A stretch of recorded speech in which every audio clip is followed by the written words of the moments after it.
when we get to a point in a society where people pretty much have everything they need, we're not desperately looking for shelter, we've got a lot of food, we have to keep busy.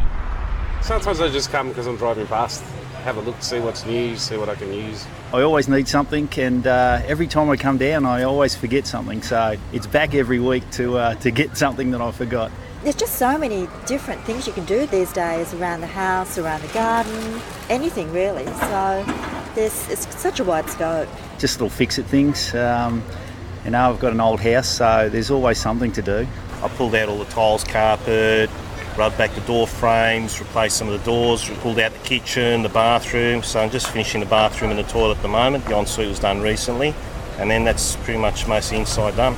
DIY is not a new phenomenon. Australians have always done it themselves. We actually like to be in control of what we're doing, and what DIY allows us to do is to feel like we first of all are in control of making those adjustments or making our life better.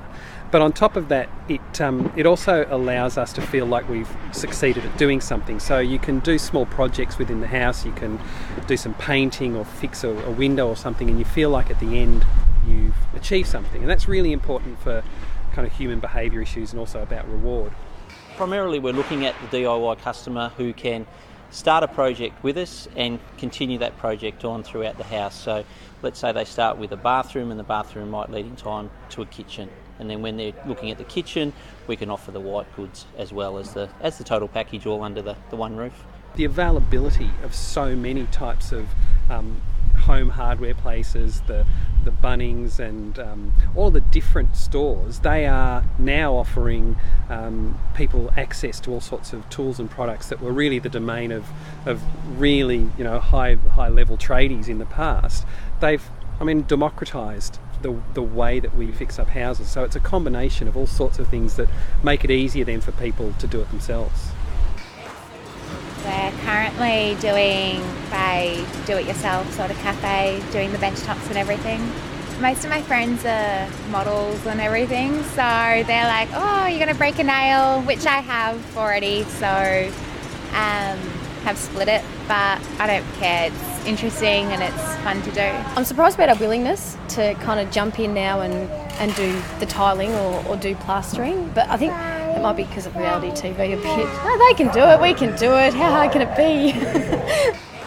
I think what television or any kind of promotion, and that's all that these reality television programs are, what it does is it gives people, I guess, a concrete sense of what their lives could be if they did these things. And again, it's about making it in the mind of the consumer, this is really easy, why aren't you doing it?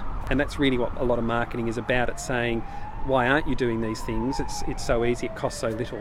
Well, the danger is, of course, that you're biting off more than you can chew, and you're starting to tackle work that you're not qualified to do, of course, which is dangerous and in some cases illegal. And secondly, you are taking on work that you just don't genuinely have the ability to do, or at least to do properly, and that can be counterproductive. Doing a bad job is sometimes worse than doing nothing at all.